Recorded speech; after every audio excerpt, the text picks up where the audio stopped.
Kahit natapos na nga ang pagsalubong sa bagong taon, may mga na-o-ospital pa rin dahil sa mga paputok. At live mula sa Jose R. Reyes Memorial Medical Center sa Maynila, may express report po si Kari Kator. Kari, ano ba ang update dyan?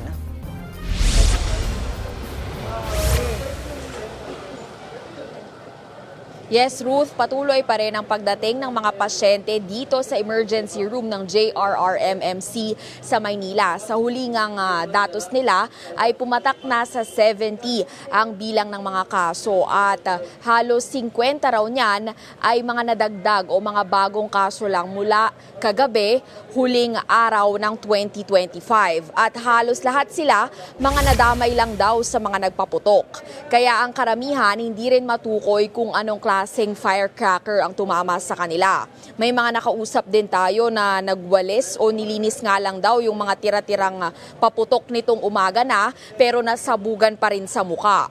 Sa kaso naman ng mga mismong nagpaputok, marami raw sa kanila ang lasing o nakainom. Ang iba, mga illegal na firecracker pa ang ginamit gaya ng Plapla, King Kong at Goodbye Philippines. Sa ngayon, Ruth, majority pa rin talaga nung mga naputukan ay adult or 18 years old pataas na.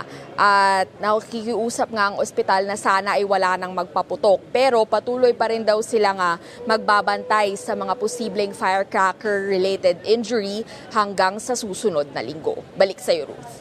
Yan pong express report ni Kari Kator.